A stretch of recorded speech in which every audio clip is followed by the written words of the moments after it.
नमस्कार, स्वागत है आप सभी का। मैं हूं आपके साथ हितेश व्यास। बजट ब्रह्मास्त्र के साथ मोदी सरकार एक बार फिर से तैयार है। चूंकि ये मोदी के दूसरे कार्यकाल का आखिरी बजट है, जिसे अंतरिम बजट कहा जाता है। लेकिन जाहिर सी बात है कि 2019 में जब अंतरिम बजट आया था, उसमें कुछ बड़ी लोक लुभावन घोषणाएं हुई थी। आज भी पूरे देश की निगाहें कि वित्त मंत्री निर्मला सीतारमण जब अपने पहला अंतरिम बजट और मोदी कार्यकाल का दूसरा अंतरिम बजट आज जब पेश करने के लिए आएंगी, तो अपने पिटारे में से क्या कुछ अलग अलग वर्ग के लिए लेकर आती हैं। अपना पहला अंतरिम बजट दरअसल वो पेश करने जा रही है, क्योंकि 2019 में जब अंतरिम बजट आया था तो उस वक्त पीयूष गोयल, जो कि वित्त मंत्री के रूप में अतिरिक्त प्रभार संभाल रहे थे अरुण जेटली की तबीयत खराब होने की वजह से, तब पीयूष गोयल ने वो बजट पेश किया था। वो अंतरिम बजट था। और अब मोदी के कार्यकाल का ये दूसरे कार्यकाल का आखिरी बजट है, अंतरिम बजट। लिहाजा इसमें कुछ बड़ी घोषणाएं संभव है। इसे गारंटी वाला बजट भी कहा जा रहा है, क्योंकि हाल ही में 3 राज्यों के विधानसभा चुनाव में जिस तरह से मोदी की गारंटी को प्रचारित प्रसारित किया गया, यह तय है कि इस बजट में भी मोदी की गारंटी का असर दिख सकता है। हैट्रिक वाला बजट भी इसे इसलिए कहा जा रहा है क्योंकि लोकसभा चुनाव इसके ठीक बाद में है, और लोकसभा चुनाव के लिहाज से महत्वपूर्ण घोषणाएं अलग अलग वर्गों के लिए इस बजट में हो सकती है। इसलिए लोकसभा चुनाव से पहले आने वाले इस अंतरिम बजट पर पूरे देश की निगाहें टिकी हुई हैं। और ये जो तस्वीरें इस वक्त आप देख रहे हैं, वित्त मंत्री निर्मला सीतारमण पहुंच चुकी हैं वित्त मंत्रालय, और यहां पर अपनी टीम के साथ में मुलाकात होगी, फोटो सेशन होगा। इसके बाद 10 बजे कैबिनेट की मीटिंग संसद भवन के परिसर में ही होगी। कैबिनेट में यह बजट रखा जाएगा। वहां से मोहर लगने के बाद इस बजट को सदन की पटल पर पेश किया जाएगा। यह एक रूटीन प्रक्रिया है। 11 बजे से बजट भाषण शुरू हो जाएगा, और IBC 24 भी लगातार उससे पहले भी तमाम अलग अलग वर्गों की क्या एक्सपेक्टेशन है इस बजट को लेकर, इसको लेकर भी लगातार आपसे बात करते रहेंगे। और साथ ही जब बजट पेश हो रहा होगा तो एक्सपर्ट्स से भी जानने की कोशिश करेंगे कि अलग अलग वर्गों के लिए क्या उम्मीदें इस बार की जानी चाहिए। बजट जब पेश हो जाएगा तो बजट एलोकेशंस के आधार पर भी समीक्षा करेंगे कि बजट में हर अलग वर्ग के लिए क्या कुछ खास किया गया। तो IBC 24 पर आज लगातार बने रहिए। कुछ महत्वपूर्ण घोषणाएं जो इससे पहले बजट में हुई थी उस पर भी बात करेंगे, और आज बजट में क्या खास हो सकता है। सबसे महत्वपूर्ण बात यह कि महिलाओं को लेकर बड़ा ऐलान बजट में हो सकता है, चूंकि लाडली बहना योजना जैसी योजना पूरे देश भर में लागू हो सकती है। चूंकि मध्य प्रदेश और छत्तीसगढ़ जैसे 2 राज्य जहां पर भारतीय जनता पार्टी की सरकार है, वहां पर इस तरह की योजना चल रही है। इसलिए इस योजना को पूरे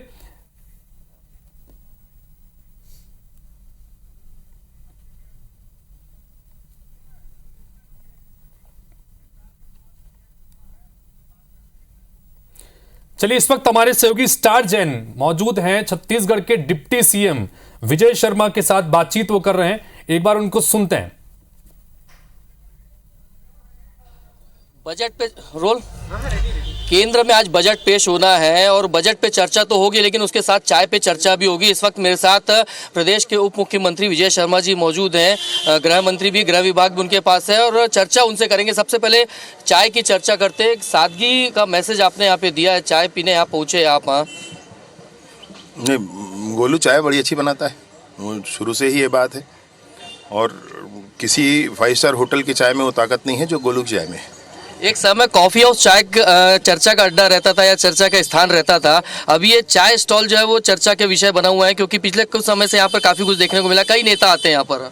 नहीं, कॉफ़ी हाउस तो हमारे लिए बड़ी जगह हुआ करती थी। हमारी जगह तो यही थी, और अभी भी है, इसमें कोई संशय नहीं। बजट पे चर्चा करेंगे। आज केंद्र में बजट पेश होना, हालांकि अंतरिम बजट होगा, तो क्या लगता है आपको किस प्रकार से होगा बजट? ये निर्मला सीतारमण जी के का लोहा पूरी दुनिया मानने लगी। मोदी जी के सरकार की रफ्तार देखिए आप। एक दिन में 35-37 किलोमीटर रोड का बन जाना, नेशनल हाईवे बनना। 1 एम्स था, आज 21 एम्स है। ब्रह्मोस का मिसाइल का आप मिसाइल की निर्यात कर रहे हैं। बंदूक न बना करती थी देश में, मिसाइल निर्यात कर रहे हैं। आप देखें कि कितने टनल ऐसे हैं जो बन गए। तो जो बजट आने वाला है वह भी अद्भुत और चमत्कृत होगा, पूरी चमत्कार करने वाला होगा, उसमें कोई इशू नहीं है। ये एक चीज़ बात करना चाहूँगा। कल यदि हम छत्तीसगढ़ के लिहाज से देखें तो क्या सोचते हैं इस बजट में क्या कुछ हो सकता है छत्तीसगढ़ के लिहाज से? देख, वो तो बजट आने पर ही निर्णय होना है। आप लोग को क्या उम्मीदें हैं? मैं आपसे वही कह रहा हूँ, मोदी जी की सरकार की बजट में सभी पूरे देश के लिए है ना। विषय मैं जो कह रहा हूँ वो पूरे देश का मामला कह रहा हूँ। पूरे देश का मामला कह रहा हूँ। और इसलिए ये सरकार की बजट और अगली बार मोदी जी जब प्रधानमंत्री बनेंगे तब की बजटों के बारे में भी मैं आपसे कहूँ तो देश को आगे ले जाने वाला, देश को सक्षम बनाने वाला, इकोनॉमी को दुनिया के तीसरे नंबर की इकोनॉमी बनाने वाला ये बजट आने वाले समय में होगा। छत्तीसगढ़ का भी बजट पेश होगा कुछ समय में, तो वो किस रूप से होगा, किस प्रकार से रहेगा उसमें? मोदी की गारंटी पूरा करने वाला बजट छत्तीसगढ़ का होगा। मोदी जी की गारंटी के लिए जो जो चीज़ें हैं कैबिनेट में एक एक करके माननीय मुख्यमंत्री जी उस पर फैसला कर रहे हैं। आने वाला बजट उन सारे फैसलों को पूरित करने वाला होगा, उसका पोषण करने वाला होगा। देख सकते हैं विजय शर्मा जी हमारे साथ थे, उप मुख्यमंत्री हैं, जो चाय पीने यहाँ पहुंचे हुए थे और चाय पे चर्चा के साथ बजट पे भी इनसे हमने चर्चा की और उनका साफ कहना है कि जो केंद्र में जो आज जो बजट पेश होगा वो समग्र विकास का रहेगा, भारत की नई दिशा तय करेगा। और साथ ही उन्होंने कहा कि जो छत्तीसगढ़ में आने वाले समय में जो बजट पेश होगा वो पीएम मोदी की गारंटी को पूरा करने वाला बजट होगा। हाँ, कैमरामैन धर्म के साथ स्टार जैन, IBC 24 रायपुर। तो डिप्टी सीएम विजय शर्मा को इस वक्त आप सुन रहे थे, वो कह रहे हैं कि चमत्कारिक बजट ये रहने वाला है, क्योंकि मोदी की गारंटी पूरी करने को लेकर जिस तरह से 3 राज्यों में महत्वपूर्ण फैसला हुआ चुनाव में, उसके बाद इसे गारंटी वाला बजट भी कहा जा रहा है। और ये दिल्ली की तस्वीर आपको दिखा रहे हैं, जहां पर वित्त मंत्रालय में अब से कुछ देर पहले वित्त मंत्री निर्मला सीतारमण पहुंच चुकी हैं और उसके बाद में एक रूटीन प्रक्रिया के तहत जिन लोगों ने, पूरी टीम ने बजट तैयार किया है, उनके साथ में एक फोटो सेशन होगा, फिर कैबिनेट की बैठक होगी। कैबिनेट की बैठक में के बाद में फिर 11 बजे संसद में वित्त मंत्री निर्मला सीतारमण अंतरिम बजट पेश करने जा रही हैं। इसे गारंटी वाला बजट भी कहा जा रहा है और इसे हैट्रिक वाला बजट भी कहा जा रहा है। हैट्रिक वाला इसलिए कि ठीक 2 महीने बाद लोकसभा के चुनाव होने हैं और ऐसे में तमाम अलग अलग वर्गों को ध्यान में रखते हुए इस अंतरिम बजट में कुछ महत्वपूर्ण घोषणाएं हो सकती हैं। यहां पर जिक्र करना जरूरी है, 2019 में जब पीयूष गोयल ने अंतरिम बजट पेश किया था, मोदी के कार्यकाल, पहले कार्यकाल का वो बजट था, उसमें भी कुछ महत्वपूर्ण घोषणाएं हुई थी, जिसमें सबसे खास था पीएम सम्मान निधि। किसानों के लिए किसान पीएम सम्मान निधि के तहत किसानों के खाते में 6,000 रुपए सालाना डालने का बड़ा ऐलान किया गया था। और आज के इस बजट में उस किसान सम्मान निधि की राशि को बढ़ाए जाने को लेकर कुछ महत्वपूर्ण फैसला हो सकता है। 6,000 रुपए से राशि बढ़ाकर 9,000 रुपए हो सकती है। उसके अलावा महिलाओं के लिए लाडली बहना योजना जैसी योजना को लागू करने के लिए देश भर में बात हो सकती है। स्वास्थ्य बीमा की राशि बढ़ा सकती है। इस वक्त हमारे सहयोगी लगातार अलग अलग जगहों से जुड़ गए हैं, उनके पास चलेंगे, लोगों की उम्मीदों को जानने समझने की कोशिश करेंगे कि लोग क्या उम्मीद कर रहे हैं इस अंतरिम बजट से। स्टार जैन हमारे साथ में रायपुर से जुड़ रहे हैं, बिलासपुर से हमारे सहयोगी जितेंद्र थवाई जुड़ रहे हैं, निहारिका शर्मा हमारे साथ में इंदौर से हैं और साथ ही हमारे साथ में भोपाल से हरप्रीत कौर रेन जुड़ रही हैं। सबसे पहले स्टार आपके पास आना चाहेंगे। आपसे कुछ देर पहले आपने बातचीत की है डिप्टी सीएम विजय शर्मा से, वो कह रहे हैं कि चमत्कारिक बजट रहने वाला है। इस वक्त आप आम लोगों के साथ मौजूद हैं, जरा उनसे बात कीजिए, इस बार के इस बजट को क्या लेकर क्या उम्मीदें कर रहे हैं अलग अलग वर्ग के लोग। जी देखिए, सीधा मैं पब्लिक हमारे साथ जुड़ी उनसे बात करेंगे कि बजट जो है आम पब्लिक का रहता है, इसीलिए शायद इसका आम बजट कहा जाता है। और लोग क्या सोचते हैं बजट को लेकर सीधा बातचीत करते हैं। आज केंद्र में बजट पेश होना है, क्या लगता है आपको किस प्रकार का बजट होगा? हाँ देखिए, अभी अंतरिम बजट है और इस अंतरिम बजट में मैं जहां तक समझता हूं किसानों के लिए बहुत कुछ होना चाहिए, महिलाओं के लिए होना चाहिए और युवाओं के लिए होना चाहिए। अंतरिम बजट में ज़्यादा तो कुछ नहीं हो सकता, लेकिन कम से कम लोकसभा चुनाव को देखते हुए इतना होने की संभावना है। क्या किस रूप से देखते हैं अंतरिम बजट है ये, क्या रिलैक्सेशन आप लोग उम्मीद कर रहे हैं? हम लोग उम्मीद कर रहे हैं कि मेडिकल फैसिलिटीज़ या मेडिकल इंश्योरेंस सब लोगों को फ्री होना चाहिए, ताकि लोग अपना इलाज आसानी से करा सके। आज बहुत ज़्यादा इलाज हमारे देश में महंगा हो गया है, जो कि कम होना चाहिए। और एजुकेशन में भी कुछ रियायत मिल जाए, कुछ लोगों को फ्री एजुकेशन मिलना चालू हो जाए, तो उसकी हम उम्मीद करते हैं। क्या एक्सपेक्टेशंस कर रहे हैं बजट से आप? मैं स्पेशली मेडिकल और हेल्थ एजुकेशन, ये चीज़ें ऐसी हैं जिनके बारे में हमें जरूर सोचना चाहिए। कुछ और लोग मौजूद है, क्या लगता है किस प्रकार से होना चाहिए बजट? बजट में मध्यम वर्गीय लोगों के लिए राहत होनी चाहिए, इनकम टैक्स में छूट होनी चाहिए और कुछ ऐसे नियम व्यापारियों के हिसाब से बनाए गए हैं जिन्हें वापस लेना चाहिए। कुछ नियम ऐसे हैं जिसका डिटेल में नहीं बता सकता, लेकिन कुछ नियम ऐसे हैं जो व्यापारियों के हित में नहीं है, तो उन्हें वापस लिया जाना चाहिए। क्या लगता है किस प्रकार का होगा बजट? अंतरिम बजट है हालांकि ये। बजट अच्छा होना चाहिए और सबके सब अच्छा होना चाहिए बस। देखिए, रायपुर के लोग हैं और इनका ज़्यादातर मानना है कि एग्री सेक्टर पे फोकस होना चाहिए और साथ ही साथ मेडिकल पे भी ज़्यादा फोकस किया जाना चाहिए इस बजट में, ऐसा लोगों को मानना है। और उन्हें विश्वास भी है कि जिस प्रकार से गवर्नमेंट आगे बढ़ रही है तो एग्री सेक्टर ने किसानों के हित पे ध्यान लेगी, निर्णय लेगी, चिकित्सा क्षेत्र पे भी फोकस करेगी जैसा पहले भी करती आई, लोगों का मानना है।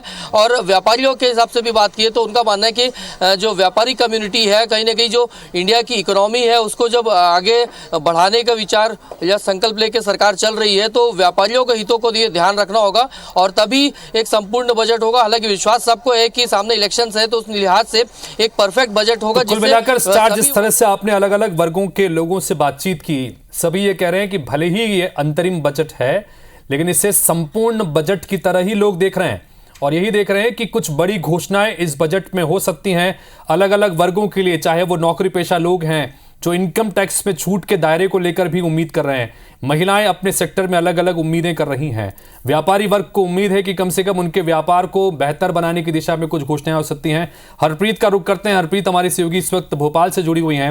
हरप्रीत, जरा लोगों से बातचीत करिएगा कि मध्य प्रदेश के अलग अलग वर्गों से जुड़े लोगों की क्या उम्मीदें हैं इस अंतरिम बजट से। इसलिए भी ये महत्वपूर्ण सवाल है कि इसे गारंटी का बजट के रूप में भी देखा जा रहा है। मोदी की गारंटी जिस तरह से 3 राज्यों में विधानसभा चुनाव में जमकर चली थी, उसके बाद ये माना जा रहा है कि गारंटी का बजट ये होगा, यानी कि कुछ बड़े घोषणाएं हो सकती हैं। क्या कुछ उम्मीदें भोपाल के लोगों को, मध्य प्रदेश के लोगों को, हरप्रीत?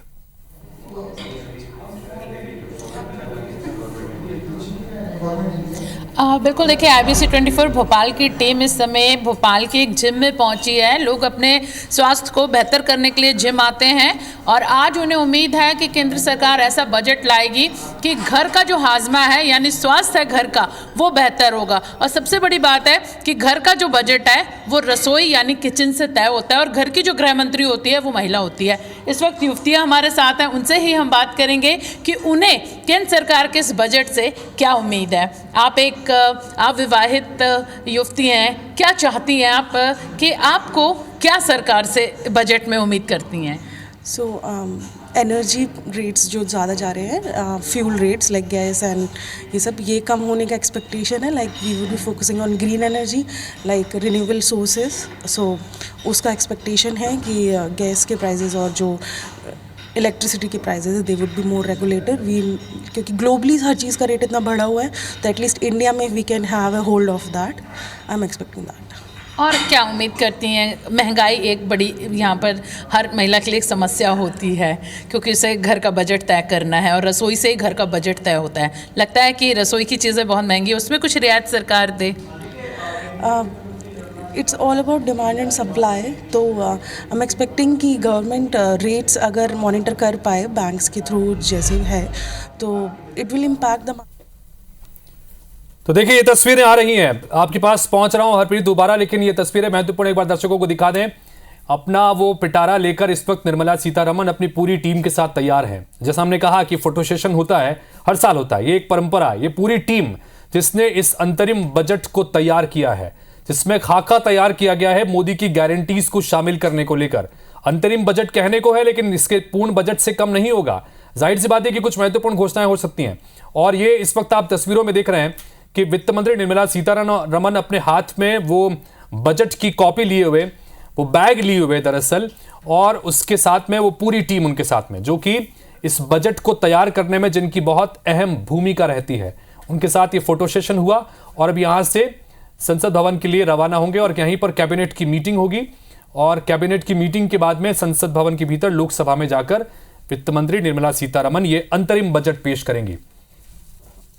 तो देखिए, ये अलग अलग रूपों में हमेशा से नजर आता रहा है। अब ये पर्स की तरह से आने लगा है। पहले इसे आपने ब्रीफ केस में भी देखा है, कई बार अलग अलग तरीके से ये बजट जिसमें लाया जाता है रखकर उसमें। ये एक छोटा सा ब्रीफ केस अब हो गया है, चूंकि अब डिजिटल कॉपी भी सामने आती है, इसको डिजिटली पेश किया जाता है। लिहाजा अब डिजिटलाइजेशन के इस दौर में ये धीरे धीरे छोटा कॉम्पैक्ट हो गया है, लेकिन ये महत्वपूर्ण है कि इसमें भले ही बजट के लिए इस पेश करने का तरीका कॉम्पैक्ट हुआ है, लेकिन ये जाहिर सी बात है कि बजट बड़ा होने वाला है। अंतरिम बजट है लेकिन इसमें कुछ बड़ी घोषणाएं संभव हैं। लाडली बहना योजना जैसी योजना देश भर में लागू करने को लेकर महिलाओं के संदर्भ में एक बड़ा ऐलान इस बजट में हो सकता है, क्योंकि वित्त मंत्री खुद एक महिला हैं और इंदिरा गांधी के बाद दूसरी ऐसी महिला हैं जिन्होंने बजट पेश करने का गौरव अपने नाम पर किया है। लगातार 6वां बजट आज पेश करेंगे, जिसमें से उनका अंतरिम बजट पहला अंतरिम बजट होगा। इसके अलावा किसानों के लिए जिस काम कह रहे हैं कि पिछले अंतरिम बजट 2019 में किसान सम्मान निधि के तहत 6,000 रुपए किसानों के खाते में डालने का जो बड़ा ऐलान किया था, अब उस राशि को 6,000 से बढ़ाकर 9,000 रुपए किया जा सकता है।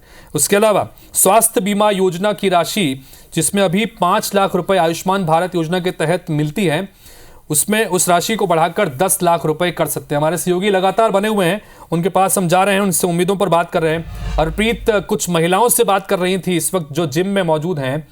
हरप्रीत, हमने कुछ महिलाओं से आपने जब बातचीत की तो बड़ा सुनने में अच्छा लगा कि महिलाएं ग्रीन एनर्जी को लेकर भी काफ़ी अलर्ट हैं। वो कहती हैं कि ग्रीन एनर्जी को लेकर या रिन्यूएबल एनर्जीज को लेकर कुछ बड़े ऐलान हो सकते हैं। हाल ही में प्रधानमंत्री ने जिस तरह से ट्वीट करके ये जानकारी दी भी थी कि देश में 1 करोड़ परिवारों के घरों पर रूफटॉप सोलर पैनल लगाए जाएंगे, तो ये कुल मिलाकर लोग जो है काफ़ी अवेयर भी हैं इन सब चीज़ों को लेकर। ज़रा बातचीत कीजिए अलग अलग वर्गों के लोगों से, क्या कुछ उम्मीदें बजट को लेकर?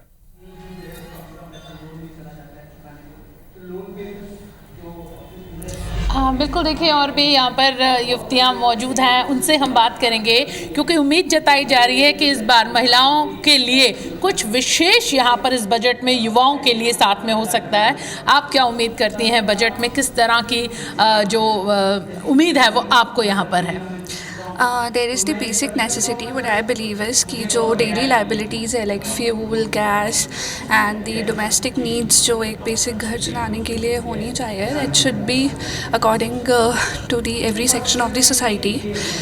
Like I just expect government to look upon every particular sections of the society so that it could be economical as well as affordable for all of us. Other than that जो थोड़े basic needs होते हैं, जैसे आजकल globally the rates are increasing very much, so upon the education and upon the employment, तो और जो loans हैं जो कि एक घर वालों को उठाने पड़ते हैं for the better education, and as people know कि आज की डेट में एजुकेशन की इंपॉर्टेंस सबसे ज़्यादा है, तो my precise look upon is on education and the basic necessities that should be provided in a well and good way for a women और for any sort of youth. Okay, thank you. Actually क्या है कि अभी government काफ़ी कुछ कर रही है, मतलब स्पेशली वुमेंस के लिए काफ़ी कुछ कर रही है, बट देयर आर एटलीस्ट मतलब मेरे जानकारी में काफ़ी वुमेन ऐसी हैं जो मैरिड हैं और अपनी स्टडीज़ को परस्यू करना चाहती हैं, बट उनको फाइनेंशियली उतनी इंडिपेंडेंस नहीं है या फैमिली उतनी सपोर्ट नहीं करती, तो उनको एक फाइनेंशियल, मुझे ऐसा लगता है कि कुछ एक रिलीफ मिलना चाहिए जिससे वो अपने आगे के फर्दर स्टडीज़ को कर सके। जैसे आजकल वुमेन काफ़ी मतलब मैरिड होने के बावजूद PhD कर रही हैं, अपनी आगे के स्टडीज़ करना चाहती हैं, फर्दर स्टडीज़ करना चाहती हैं, कहीं और जाना चाहती हैं, तो उनको मेरे को ऐसा लगता है थोड़ा रिलैक्सेशन मिलना चाहिए गवर्नमेंट के थ्रू। मुझे लगता है कि एजुकेशन में और जो होता है आप जितना अच्छा कर सकते हैं फीमेल्स के लिए उतना अच्छा चाहिए, क्योंकि ऑब्वियसली हम लोग स्टूडेंट्स हैं, तो हम यही चाहते हैं कि चलिए हरप्रीत, कुल मिलाकर जो महिलाएं इस वक्त आपके साथ मौजूद हैं भोपाल में, वो सभी एजुकेशन पर काफ़ी फोकस कर रही हैं, चाहे महिला एजुकेशन की बात हो या महिलाओं से संबंधित अन्य योजनाओं और यूथ पर फोकस करते हुए कुछ बड़ी घोषणाएं बजट में हो, इस तरह की उम्मीद वो कर रही हैं। हरप्रीत बने रहिए, आपके पास दोबारा लौटेंगे।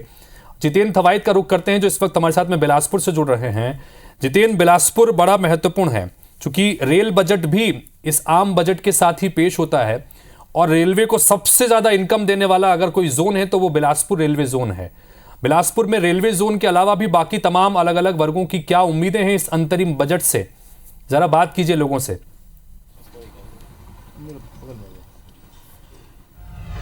बिल्कुल, देखिए 2024-25 का कहें तो ये अंतरिम बजट है और आम चुनाव अप्रैल मई में संभावित है। ऐसे में उम्मीदें बहुत ज़्यादा हैं। सीधे हम बात करते हैं, हमारे साथ यहाँ पर चैम्बर ऑफ कॉमर्स से जुड़े कुछ लोग हैं, कुछ युवा भी हैं, उनसे बात करते हैं। और खासतौर पर जिस तरह से आपने भी सवाल किया कि रेलवे को लेकर, क्योंकि रेल बजट भी इसमें समाहित रहने वाला है, बतौर अगर कहें चैम्बर ऑफ कॉमर्स किस तरह से देखते हैं, क्या कुछ उम्मीदें हैं इस बजट में, क्या कुछ खास होना चाहिए? Chhattisgarh chamber of commerce and industries के तरफ से मैं जो बात कहना चाहता हूँ कि सबसे पहले ये तो चुनावी बजट है। चुनावी आप देखें कि हर वर्ग के लिए हर शासन सारी योजना बनाती है, लेकिन व्यापारी के लिए कोई बहुत अच्छी सुनिश्चित योजना मुझे लगता है आज तक किसी सरकार नहीं बनाई है। मेरा एक दरख्वास्त है कि व्यापारी के लिए एक अच्छी योजना बनाई जानी चाहिए। सारा जीवन व्यापारी व्यापार से अपना टैक्स कलेक्ट कर करके शासन को हमेशा जमा करते रहते हैं। उनके लिए ना कोई पेंशन की योजना है ना और कोई उनके लिए अथॉरिटी की योजना है। दूसरा, कैश ट्रांजेक्शन मात्र 10,000 रुपये तक की सीमित है, जो बहुत ही कम है। कैश ट्रांजेक्शन की सीमा कम से कम 10 से लेकर 50,000 तक बढ़ाई जानी चाहिए। सिंगल विंडो सिस्टम जो गुजरात मॉडल का था, इसको पूरे हिंदुस्तान में इम्प्लीमेंट करना चाहिए, क्योंकि आज के दिन में कोई भी इंडस्ट्री अगर हमको लगानी होती है तो हम सारे डिपार्टमेंट के चक्कर काटते काटते परेशान हो जाते हैं। अगर ये सिंगल विंडो सिस्टम अगर इम्प्लीमेंटेशन होता है तो व्यापारी वर्ग के लिए बहुत बड़ा मील का पत्थर साबित होगा। कृषि से आधारित जितने भी उद्योग हैं उन सब पे गवर्नमेंट का विशेष फोकस करना चाहिए, जैसे कि उनके लिए सस्ती रेट में ज़मीन मुहैया करानी चाहिए, सब्सिडीज़ की व्यवस्था करनी चाहिए, फिनिश गुड्स की सेल की व्यवस्था करानी चाहिए, फूड पार्क की व्यवस्था करानी चाहिए, ताकि लोगों के अंदर एक जागरूकता है, जिसमें मुझे लगता है थोड़ी कमी है। और जहाँ तक बात है कि हमारा टैक्स का स्लैब जो लास्ट ईयर बढ़ाया गया था उसको थोड़ा और बढ़ाया जाना चाहिए। ये हमारी Chhattisgarh chamber of commerce industry की तरफ से हमारी मांग है। जहाँ तक बात आप रेलवे की आपने कही है, हमारे छत्तीसगढ़ में अगर आप देखें तो रेलवे का विकास अभी उतना नहीं हो पाया है। जो आज बरसों पहले जो एक ही लाइन पे जो हमारा डेवलपमेंट था, आप अब एंट्री अब नांदगांव से करें, छत्तीसगढ़ में से नांदगांव से एंट्री मानी जाती है, नांदगांव से लेके चांपा नैला खरसिया रायगढ़ तक है, इधर अंबिकापुर तक ही एक सिंगल लाइन है, इधर चिरमिरी तक लाइन है, इधर कवर्धा बेल्ट में कोई लाइन नहीं पूरा आखिरी तक जाए। तो हम चाहते रेल का भी विकास होना उतना ही जरूरी है, क्योंकि किसी भी स्टेट का देश का कनेक्टिविटी जब तक नहीं रहेगी विकास होना असंभव है। तो रेल का विकास भी मुझे लगता है पैरेलल वे पे चलना चाहिए, तभी सर्वांगीण विकास किसी भी स्टेट का किसी भी देश का हो सकता है। बिल्कुल, आप भी युवा हैं, किस तरह से देखते हैं, क्या कुछ उम्मीदें हैं इस बार, क्योंकि चुनाव भी है आने वाले दिनों में, ऐसे में कितनी उम्मीदें हैं? हम बजट में ये उम्मीद करते हैं कि सोलर पैनल जो है उसमें सब्सिडी दिए जाए, क्योंकि बिजली की जो दर है वो बहुत दिन पर दिन बढ़ते जा रही है, जो कि लोगों के ऊपर भार पड़ते जा रहा है। तो उसमें सब्सिडी जितनी अधिक से अधिक दी जाए जिसमें लोग मानस को लाभ मिलेगा। और दूसरा, मेक इन इंडिया के जो प्रोडक्ट्स हैं उसमें विशेष रूप से ध्यान दिया जाए कि जो इंपोर्ट होके जो पार्ट्स आते हैं वो उसमें अधिक से अधिक सब्सिडी मिली जाए, जिसमें जो है लोकल जो यहाँ पर मैन्युफैक्चरर हैं उनको प्रोडक्ट का कॉस्ट कम बैठे और जिससे उनका व्यापार बढ़ सके। ये मेरी उम्मीद है। आप किस तरह से देखते हैं, आप लोग भी युवा हैं, क्या चाहते हैं इस बार, कैसे हो जो अंतरिम बजट पेश होने वाला है? जो बजट पेश होने वाला है वो सभी वर्गों के लिए समान हो, सभी को खुशहाली मिले, इस चीज़ से सभी खुश हो सके। शिक्षा में आगे बढ़ना चाहिए, हर चीज़ जो कमी है उसको पूरा करना चाहिए। स्वास्थ्य में भी यही चीज़ होना चाहिए, जहाँ पर कमी है उस चीज़ को आगे बढ़ाना चाहिए। छोटे छोटे कस्बों में जो तकलीफें हैं लोगों को। चलिए, आ रहे हैं आपके पास में, बने रहिए लगातार। जितेंद्र आपके पास में आएंगे, तो जितेंद्र के साथ में इस वक्त बिलासपुर के अलग अलग वर्ग से जुड़े लोग मौजूद थे। चैम्बर ऑफ कॉमर्स के प्रतिनिधि भी थे, जिन्होंने अलग अलग वर्गों से जुड़ी उम्मीदों को लेकर बड़ी डिटेल में बातचीत की कि चाहे वो व्यापारी वर्ग हो, चाहे वो महिलाएं हों या युवा हों, इसके संबंध में कुछ महत्वपूर्ण घोषणाएं यहाँ पर हो सकती हैं। इन सबके बीच चूंकि निहारिका बनी हुई हैं इंदौर से, एक बार निहारिका का रुख कर लेते हैं। निहारिका, इंदौर मिनी मुंबई कहते हैं और बड़ा व्यापारिक तौर पर भी, आर्थिक तौर पर भी बहुत महत्वपूर्ण शहर है। ऐसे में अगर बजट पेश हो रहा है तो ऐसे में इंदौर के लोगों की निगाहें भी खास तौर पर इस बजट पर रहती हैं। क्या उम्मीद कर रहे हैं इस बार इंदौरियंस इस बजट को लेकर? भले ही अंतरिम बजट है, लेकिन जैसा हम कह रहे हैं कि बड़ा बजट होगा, अंतरिम बजट है लेकिन गारंटी वाला बजट होगा। निहारिका, बात कीजिए जरा। जी बिल्कुल, आप सही कह रहे हैं। अंतरिम बजट जरूर है, लेकिन लोगों की निगाहें इसलिए टिकी हुई है क्योंकि लोकसभा के पहले कई बड़े जो घोषणाएं हैं वो हो सकती है, क्योंकि आखिरकार लोकसभा चुनाव जो है वो भी आने हैं। और ऐसे में इंदौर के लोगों की एक्सपेक्टेशंस क्या है, साथ ही में अन्य वर्ग के लोगों के जो एक्सपेक्टेशंस है वो क्या है, सारी बातें हम लोग करेंगे। सर, आपसे ही शुरू करूंगी मैं। क्या एक्सपेक्टेशंस है आप लोगों की बजट को लेकर, क्योंकि आज वो दिन है जिसको लेकर पूरा देश जो है वो इंतजार करता है? बजट एक देखिए बहुत कंसोलिडेटेड डॉक्यूमेंट होता है, बहुत सारे इशू होते हैं मेजर। अगर हम इसमें करें तो 2-3 इशू मैन हैं, जैसे आपका शिक्षा हो गया, स्वास्थ्य हो गया, बेरोजगारी हो गया। मेन एजुकेशन सिस्टम में सुधार की बहुत ज़रूरत है। इसके लिए जो हमारी एक्सपेक्टेशन रहेगी कि उसका जो बजट है वो इम्प्रूव किया जाए, उसको बेटर यूटिलाइजेशन किया जाए उसका। दूसरा, हेल्थ सिस्टम के लिए भी बहुत सुधार की ज़रूरत है, क्योंकि आप किसी भी गवर्नमेंट हॉस्पिटल्स में जाके देख लीजिए जहाँ पर पब्लिक की भीड़ रहती है, तो वो उनको जो फैसिलिटी मिलनी चाहिए वो वहाँ पर नहीं मिलती है। अनएम्प्लॉयमेंट बहुत बड़ा इशू है, उसके लिए ज़रूर कोई ना कोई उपाय होने चाहिए।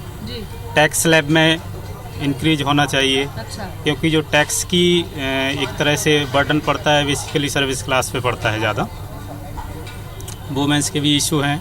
जी बिल्कुल, तो कई सारे इश्यूज इन्होंने गिना दिए। सर, आपको क्या लगता है, इंदौर को भी अगर हम देखें तो बहुत बड़ा डेवलपमेंट एरिया है ये, किस तरह से विकास जो है वो होना चाहिए और उसके लिए क्या बजट के एक्सपेक्टेशंस है आपकी? इंदौर तो काफ़ी अच्छा एरिया है, काफ़ी सुसज्जित एरिया है। यहाँ पर जैसे सर ने बताया अभी कि भाई शिक्षा के क्षेत्र में काम होना चाहिए, बहुत ज़्यादा ज़रूरी है। साथ ही में हेल्थ के क्षेत्र में यहाँ पर केवल हॉस्पिटल ही नहीं, और भी जो एरिया है, जो प्रिवेंटिव मेजर्स होते हैं एक तरीके से, जहाँ पर हमें वॉकिंग के लिए सुविधा जो होनी चाहिए है, जिम्नेजियम जो है वो ज़रूरी होनी चाहिए है, इनके लिए भी बजट आना चाहिए। जी बिल्कुल, ये सुविधाएं बिल्कुल। तो बजट किस चीज़ के लिए आना चाहिए वो बता रहे हैं, क्योंकि कई सारे ऐसे क्षेत्र हैं जिसको लेकर बजट पेश होना बड़ा ज़रूरी है। ऐसे में और भी कुछ लोग हमारे साथ जुड़ रहे हैं, उनसे बात करके भी हम जानेंगे कि बजट क्या कुछ एक्सपेक्टेशंस लेकर इस बार आ रहा है। सर, आज बजट पेश हो रहा है, ऐसे में बजट से क्या एक्सपेक्टेशंस है, किस जगह आपको लगता है कि ज़्यादा काम होने की ज़रूरत है?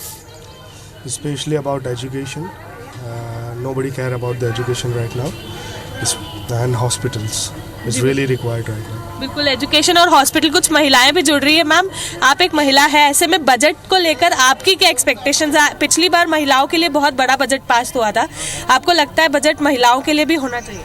होना चाहिए।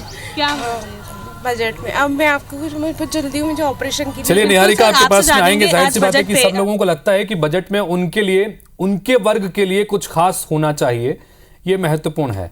लेकिन जाहिर सी बात है कि चूंकि अंतरिम बजट है और जैसा हम लगातार बता रहे हैं कि इस बजट से कई सारी उम्मीदें हैं, अलग अलग वर्गों को फोकस करते हुए कुछ बड़े ऐलान हो सकते हैं। स्क्रीन पर आपको दिखा रहे हैं, अपने बजट के साथ में तैयार हैं निर्मला सीतारमण, ये वो पूरी टीम जिन्होंने मिलकर इस बजट को तैयार किया, अंतरिम बजट को।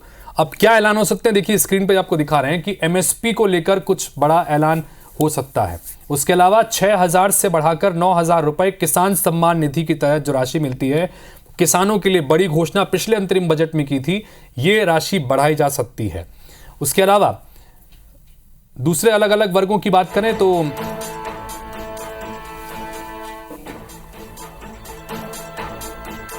बीमा राशि जो है उसको 5 लाख से बढ़ाकर 10 लाख रुपए, यानी कि स्वास्थ्य बीमा राशि, आयुष्मान भारत योजना के तहत जो स्वास्थ्य बीमा होता है उसकी राशि 5 लाख से बढ़ाकर 10 लाख रुपए करने का ऐलान हो सकता है। मध्य प्रदेश, छत्तीसगढ़ में जब मोदी की गारंटी के तहत मैनिफेस्टो दिया गया था, तब यह महत्वपूर्ण ऐलान किया गया था। अब इसको आज पूरे देश भर में इंप्लीमेंट करने को लेकर एक बड़ा ऐलान हो सकता है, ताकि ज्यादा से ज्यादा लोगों को बीमा से कवर कर सकें। स्वास्थ्य बीमा पर वरिष्ठ नागरिकों के लिए कुछ बड़ी राहत भी संभव है। हादसे के बाद में कैशलेस इलाज करने को लेकर भी ऐलान संभव है। आयकर में मध्यम वर्ग आयकर में छूट के दायरे को लेकर बड़ी उम्मीद कर रहा है और 5 लाख से बढ़ाकर 7 लाख रुपए सालाना आयकर टैक्स में जो छूट का दायरा अभी 5 लाख तक का है, इसे बढ़ाकर 7 लाख हो सकता है। इस बात की संभावना जताई जा रही है, चूंकि पिछले अंतरिम बजट में भी इसको लेकर ऐलान किया गया था। 5 लाख तक की आय पर कोई टैक्स नहीं है, ये ऐलान किया गया था। स्टैंडर्ड डिडक्शन 40,000 रुपए से बढ़ाकर 50,000 रुपए करने का ऐलान भी किया गया था 2019 के अंतरिम बजट में। लिहाजा ये माना जा रहा है कि इस बार हो सकती है। महिलाओं के लिए देखिए, लाडली बहना योजना जैसी कोई योजना लागू हो सकती है देश भर में, ये एक महत्वपूर्ण बात है। चूंकि 2 राज्य ऐसे हैं, मध्य प्रदेश, छत्तीसगढ़, जहां पर ऑलरेडी इस योजना को लेकर कल ही कैबिनेट की बैठक में छत्तीसगढ़ में महतारी वंदन योजना को लागू किया गया। मध्य प्रदेश में पहले से ही लाडली बहना योजना चल रही है, जिसमें महिलाओं को हर महीने एक राशि दी जाती है। इस तरह की योजना पूरे देश भर में महिलाओं के लिए घोषित हो सकती है। चूंकि एक महिला ये बजट पेश करने जा रही हैं, अपना 6वां बजट होगा, अंतरिम बजट होगा, लिहाजा महिलाओं के लिए ये बड़ा ऐलान हो सकता है। स्टार जैन के पास चलते हैं, हमारे सहयोगी लगातार बने हुए हैं। स्टार, हमने जैसे अलग अलग वर्गों के संदर्भ में भी लगातार दर्शकों को बताने की कोशिश कर रहे हैं कि अलग अलग वर्गों को ध्यान में रखकर भी कुछ महत्वपूर्ण ऐलान हो सकते हैं। उसके अलावा एजुकेशन को लेकर बात करें, युवाओं को लेकर बात करें, हर वर्ग में कुछ महत्वपूर्ण होगा। व्यापारी वर्ग भी बड़ी उम्मीदों से इस बजट को इस बार देख रहा है। आपके पास लोग मौजूद होंगे, उनसे जरा बातचीत कीजिए कि और कुछ वर्गों से जुड़े लोग क्या उम्मीद रखते हैं इस बजट से।